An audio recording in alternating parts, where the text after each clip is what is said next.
They laughed at the girl with a rifle, until she was the only one who could save them.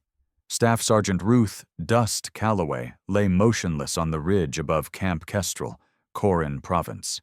Through her loopholed Mark V HD scope, the morning sun turned the valley into a wavering sea of heat. Her Remington 700 chambered in, .338, Lapua Magnum rested in her arms like an extension of her own bones. Steady, cold, familiar. She had held rifles longer than she had held hands. Since she was 7, lying in the damp grass of Kentucky beside her grandfather, Samuel Papa Calloway, Vietnam sniper, legend, ghost. Inside the briefing tent, respect was in shorter supply than ammo. Maps of the Garmal Valley were spread across the table. Lieutenant Colonel Daniel Holloway pointed to the patrol route. 4 companies, nearly 480 Marines, moving through what Intel called a low-threat corridor. Ruth saw something different. "Sir," she said, voice steady, "request permission to set overwatch on Hill 871. That valley forms a natural kill box if—" Holloway didn't even look up. "We don't need a Kentucky huntress slowing us down." A couple Marines snorted. Someone muttered, "Fancy badge, no battlefield." The room moved on without her. But Ruth didn't argue again. She stared at the red lines drawn on the map, routes leading straight into crossfire geometry she knew too well. Her jaw tightened. Papa's voice whispered in the back of her mind, "Let your rifle do the talking, girl. Words just waste breath." Outside, the desert wind carried the scent of dust and diesel. Inside, orders were signed. Boots were laced. Convoys were rolling. And Dust knew one thing with absolute clarity. If she stayed where she was told, people were going to die. "If you're still here, I've got one question for you. Where in the world are you watching this from? Drop your country or city in the comments below. And hey, if this story hooked you in, make sure to hit subscribe and turn on the bell, because part 2 is coming soon. And trust me, it only gets more intense from here." Convoys rolled out at first light, engines growling, tan MATVs kicking up clouds of sand as they pushed into the Garmal Valley. Intelligence said it was a low-threat corridor. No heat signatures from drones, no recent SIGINT traffic. The last satellite pass was 5 days old. What they didn't mention was the Sandstorm. A dense wall of dust had swept in from the west overnight, grounding UAVs, blinding Apache gunships at Fob Falcon, and scrambling GPS signals across half the province. Air support was on standby, but blind and grounded. The battalion moved anyway. Ruth Dust Calloway stood outside the command post, headset pressed to her ear. Beside her, Corporal Ben Hargrove joked with Sergeant Sung Park about home, football, and Park's mom's kimchi. They waved at Ruth before boarding their vehicle. She didn't wave back. Eyes were on the valley. Beside her, Lance Corporal Isaac Marty Delgado murmured, "You still think this place is wrong?" Dust didn't blink. Valleys this quiet, they're either empty or waiting. 2 hours in, the radio snapped alive. "Contact! Contact! Heavy fire from the ridges. Multiple DSHKs. Grid 4 to 329. Gunfire. Screams. Static. Another voice cut in. Hoarse. Breathless. "This is Bravo. We're pinned. Requesting overwatch. Anyone with eyes, respond." Inside the command tent, chaos detonated. Officers scrambled over maps. Holloway demanded air support. The reply from FOB Falcon was ice cold. "Negative. Sandstorm grounding all aircraft. Drones offline. QRF convoy hit by IED. Combat ineffective." Then came the casualty reports. 5 wounded, 7, 9.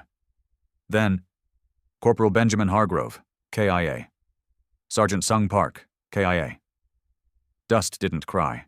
She just stared at the radio like she could will it to stop. Inside her head, Papa's voice, low and merciless. "Waiting for permission is how good men die." She looked at Marty. He was already loading extra 338 Lapua mags into his pack. No words, no salute. She walked past the officers, past Calloway, straight toward the motor pool. "Staff Sergeant, you're out of line," Calloway barked. "Take one more step and you're done in the Corps." Dust didn't turn. "My Marines are dying, sir." The engine of the MATV roared to life. Behind her, shouts, MPs running, confusion. Ahead, 480 Marines trapped in a kill zone, and above it all, Hill 871 waited. They weren't just breaking orders, they were driving into a fight everyone else had already accepted as lost. Dust slammed the MATV into gear, gravel exploding from under the tires as she and Marty tore away from Camp Kestrel. Behind them, radio chatter erupted. "Calloway is leaving the wire without authorization." "MPs, stop that vehicle, now!" But the motor pool was chaos. Marines were rushing stretchers toward medics. MPs were already busy holding tourniquets, securing landing zones for inbound Casevac birds. Engines rumbled, vehicles half-fueled, keys still in ignitions. No one was watching the exit. By the time 2 MPs gave chase, the MATV was already kicking up dust, too fast to stop. Marty's knuckles were white on the dash. "We're really doing this?" Dust stared ahead, jaw set. They don't need another briefing. They need a rifle on the hill. The mountains swallowed them. Then, the first explosion. A plume of fire erupted miles ahead. Seconds later, the deep, bone-shaking thud of DSHK heavy machine guns followed. Chunk, chunk, chunk, the sound of death echoing across stone. "3 positions," Marty said, scanning through his rangefinder. "Elevated ridge, could be dug-in bunkers or natural rock nests." Dust pressed harder on the gas. "We get to Hill 871. We shut them up." A mile from the base of the hill. The road narrowed and broke into jagged rock. She killed the engine. "From here we climb." They threw open the doors, grabbing packs and weapons. Loose shale slid under their boots as they climbed, hands, knees, elbows digging into the mountainside. Below them, the valley burned. Halfway up, Ruth's radio crackled. Calloway's voice, sharp, furious. "Staff Sergeant Calloway, you are ordered to stand down. MPs are en route. If you continue, you will face court-martial. Do you understand?" Dust clicked the radio off. Silence again, except for the war below. Then Marty whispered, voice tight. "Ruth, listen." Screams, gunfire, Marines begging for overwatch that wasn't coming. Dust didn't speak. She just climbed faster. By the time they reached the crest of Hill 871, both of them were bleeding from their palms, breath ragged. They dropped flat onto gravel. Marty unfolded the spotting scope. Dust unshouldered the Remington 700, extended the bipod, chambered around. There they were. 3 enemy firing positions. Position 1, 1,200 meters. Position 2, 1,200 meters. Position 3, deeper in the ridge, 1,500 meters and nearly invisible through heat waves. Each position unleashed hellfire. Marines she knew, faces, names, jokes from Chow Hall, were pinned down with no way out. Marty's voice shook. "MPs are maybe 10 minutes behind us. If they catch us..." Dust didn't look at him. She locked the bolt on her rifle. "Then we finish in 9. She settled behind the scope. Crosshairs found the first gunner. Her finger found the trigger. Her first shot wouldn't just save lives. It would decide if anyone walked out of that valley, or if she ended her career in handcuffs. Dust lay flat against the rocks, cheek pressed to the stock of her Remington 700 338 Lapua Magnum, eyes locked through the Leupold Mark 5 HD scope. Below, the valley burned. Marines pinned, vehicles smoking, medics dragging bodies. Marty whispered, steady but pale. "Position 1, 1,200 meters. Wind 5 miles per hour, right to left. You're clear." She didn't answer. She exhaled. Crack, 1 heartbeat. 2, The first DSHK gunner dropped. His body slumped over the weapon. The heavy gun went silent. No cheering, no celebration. Dust was already shifting. Position 2, 1-100, 2 clicks left windage, slight downhill angle. Crack. Second gun, gone. In the valley, Marines began pulling the wounded back. Hope flickered. Then came position 3. Smarter, farther. Dug into the ridge, 1,500 meters, crosswind, elevation shift. A shot most Marines wouldn't even attempt in training, let alone under fire. "I've got him," Dust said. She dialed elevation, checked wind charts, adjusted bipod tension. Crack. The bullet missed, just barely, sparking against a rock beside the gunner. The DSHK swung toward her position. Marty sucked in a breath. "They saw it. Ruth." "I know." Her voice was flat, focused. She recalculated faster than fear could set in.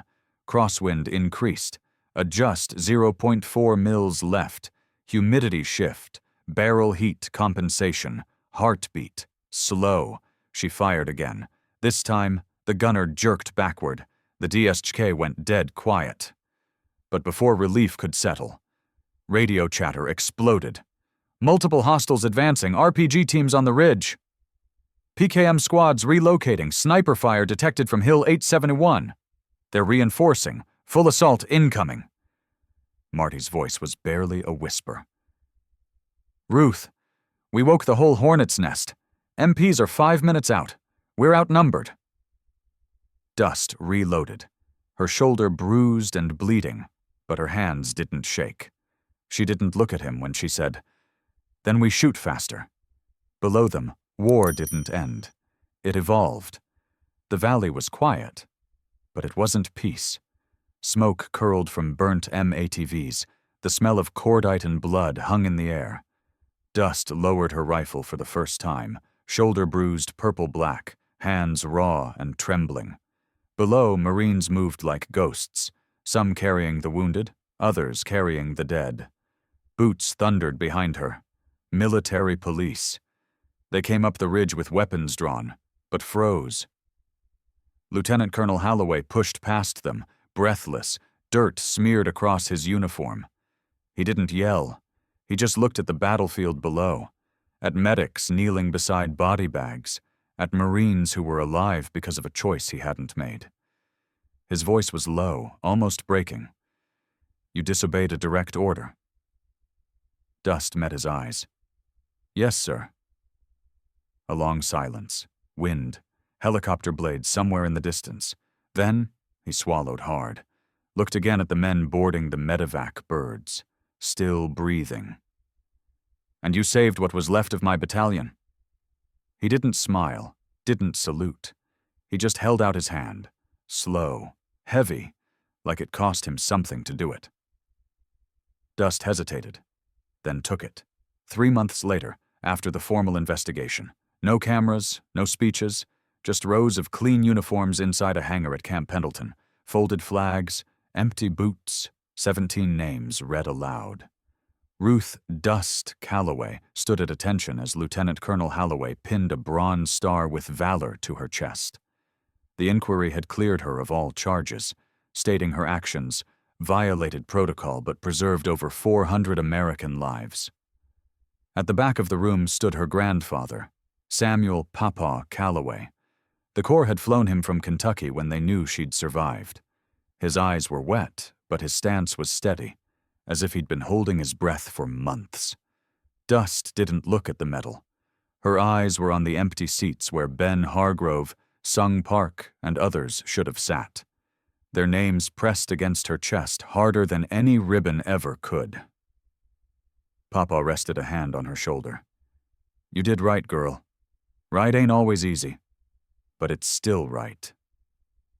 Somewhere, another soldier is being doubted, ignored, laughed at for thinking differently, and maybe, just maybe, they'll remember this. Courage isn't about following every order. It's about knowing which lives are worth breaking for.